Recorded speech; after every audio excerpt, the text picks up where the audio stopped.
O ano de 1912 amanheceu com nuvens negras sobre as fronteiras disputadas do sul do Brasil. Relatos de um novo líder messiânico no reduto de Irani começaram a circular pelos quartéis de Curitiba.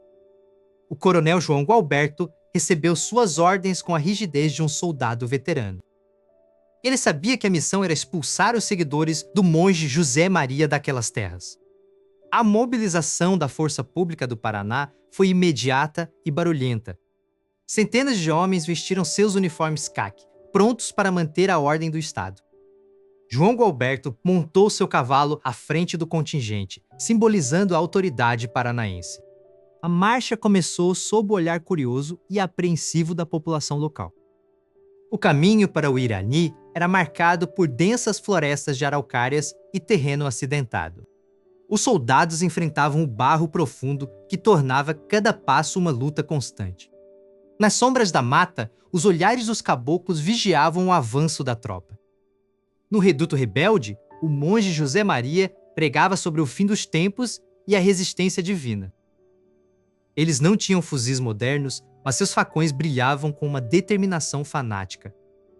João Gualberto mantinha a disciplina de ferro, apesar do cansaço visível de seus subordinados. O clima político entre Paraná e Santa Catarina fervia tanto quanto o conflito iminente. A chuva começou a cair, transformando o acampamento militar em um pântano cinzento. Os suprimentos começaram a escassear, aumentando a tensão entre os oficiais. O coronel insistia que o dever para com a pátria estava acima de qualquer desconforto. Relatos de batedores indicavam que os rebeldes conheciam cada trilha secreta da região. O silêncio da mata era ocasionalmente quebrado por cânticos religiosos distantes. João Gualberto decidiu dividir suas forças para cercar o inimigo com maior eficiência. Ele sabia que o terreno favorecia a tática de guerrilha dos seguidores do monge.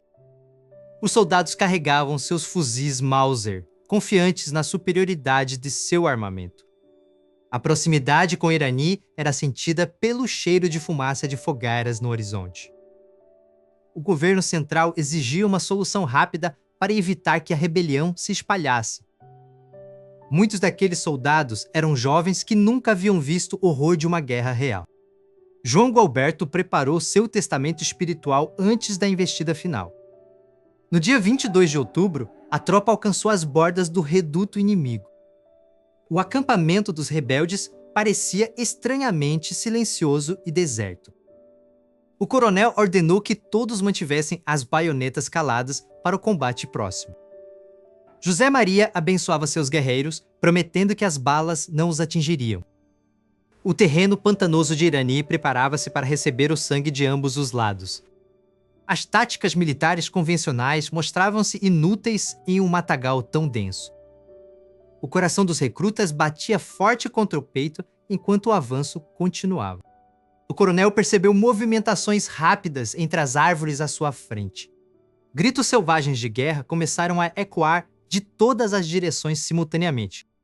A emboscada estava armada e o círculo de ferro dos rebeldes se fechava. João Gualberto deu a ordem de fogo, mas a visibilidade era quase nula. O primeiro tiro rasgou o ar pesado do sertão catarinense. O coronel João Gualberto avançou para o centro do caos, sem saber que o destino já havia traçado seu fim. O coronel João Gualberto sentiu o solo úmido do banhado ceder sob suas botas enquanto desembainhava sua espada. Gritos ecoaram vindos da densa mata de araucárias, rompendo o silêncio pesado da manhã.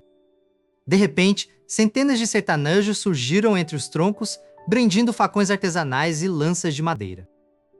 João Gualberto ordenou que seus soldados mantivessem a linha de frente contra a investida desesperada. O primeiro disparo das carabinas Mauser cortou o ar, atingindo as fileiras dos seguidores do monge José Maria. Apesar das baixas, os rebeldes não recuaram, movidos por uma fé cega e absoluta na proteção divina. A distância entre os dois grupos desapareceu rapidamente no terreno acidentado. O som do metal chocando-se contra a madeira substituiu o estrondo das armas de fogo. O coronel João Gualberto se viu cercado por 3 homens armados com foices afiadas. Ele golpeou o primeiro agressor com precisão militar, mas o terreno escorregadio dificultava seus movimentos. Ao seu redor, a força pública lutava para recarregar as armas enquanto eram atingidos pelos golpes curtos dos caboclos. O monge José Maria observava a carnificina de longe, segurando um crucifixo de madeira contra o peito. Um tiro perdido atingiu o ombro de um sargento que caiu pesadamente na lama fétida. João Gualberto percebeu que sua tropa estava em desvantagem numérica naquele combate próximo. Ele gritou ordens para um reagrupamento, mas o clamor da batalha abafou sua voz autoritária. Um sertanejo de baixa estatura avançou furtivamente por trás do oficial superior. No último segundo, João Gualberto girou o corpo e bloqueou o ataque com o guarda-mão da espada. O suor ardia em seus olhos enquanto ele empurrava o inimigo para trás com toda a sua força. O sangue já manchava as túnicas azuis e brancas dos soldados da Polícia Militar do Paraná. A Batalha de Irani estava se transformando em um matadouro a céu aberto. Os cavalos da cavalaria, assustados pelos gritos, empinavam-se e derrubavam seus cavaleiros na lama. João Gualberto sabia que a retirada agora seria um convite para o massacre total. Ele descarregou seu revólver contra os atacantes que se aproximavam pela esquerda. O ar estava pesado com o cheiro de pólvora e o odor metálico do sangue fresco. O monge José Maria decidiu finalmente descer da colina e entrar pessoalmente no conflito. Sua presença inspirou os rebeldes a um novo nível de frenesi religioso e violência. João Gualberto avistou o líder messiânico e percebeu que o fim da guerra dependia daquele encontro. O coronel abriu caminho entre os combatentes, ignorando os ferimentos leves que recebia. Uma lança de madeira de lei raspou suas costelas, rasgando o tecido fino de seu uniforme. Ele não vacilou, mantendo o olhar fixo no objetivo enquanto o destino o cercava. De repente, um impacto surdo no peito fez o coronel cambalear para trás. Um tiro de espingarda o havia atingido a queima-roupa no meio do tumulto. O coronel João Gualberto caiu de joelhos na lama fria de Irani. Mesmo mortalmente ferido, ele tentou levantar sua arma uma última vez. Os gritos de vitória dos messiânicos abafaram os gemidos dos moribundos. O monge José Maria aproximou-se do coronel caído e olhou nos olhos com uma estranha compaixão. João Gualberto exalou seu último suspiro enquanto a neve começava a cair levemente sobre o sertão.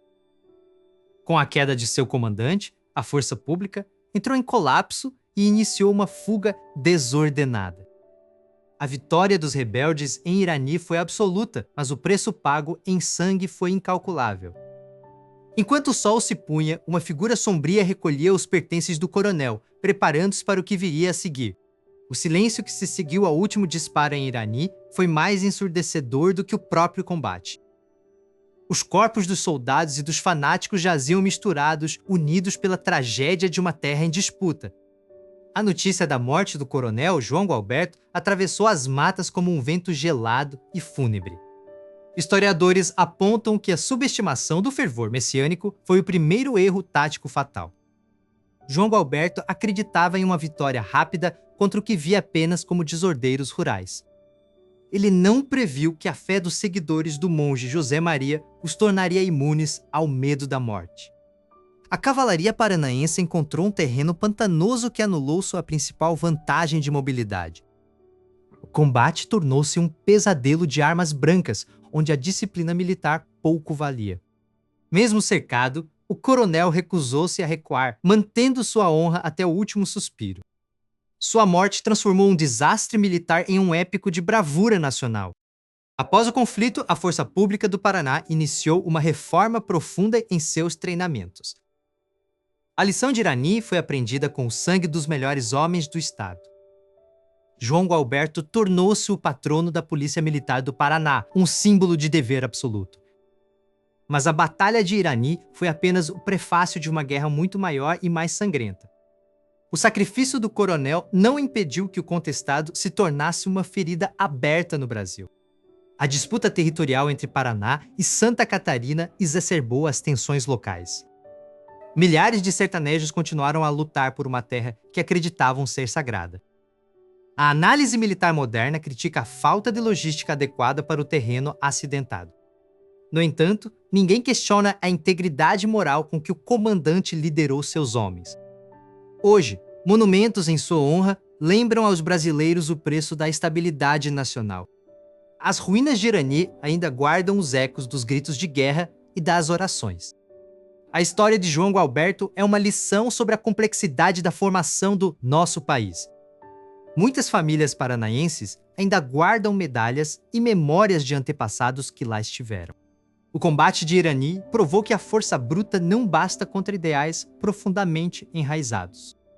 A bravura do coronel é celebrada anualmente em cerimonias de gala. Ele avançou onde outros hesitaram, pagando o preço final por sua determinação.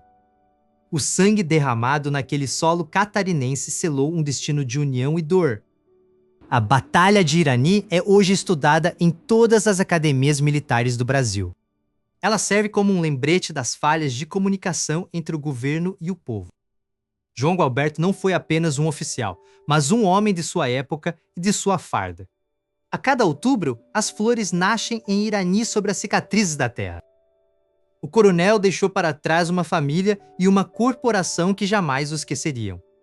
Seu nome está gravado no panteão dos heróis paranaenses com letras de fogo. Analisando o curso da batalha, vemos a transição de um Brasil imperial para um Brasil republicano em crise.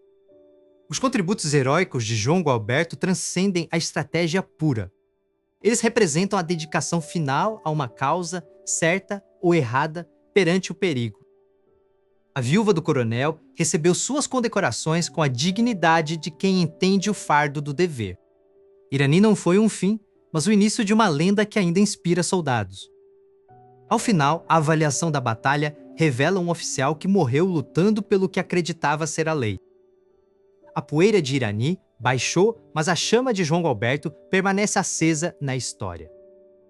Que as futuras gerações olhem para este passado com respeito e busca por compreensão. A paz finalmente reina naquelas colinas, guardada pela memória dos que caíram.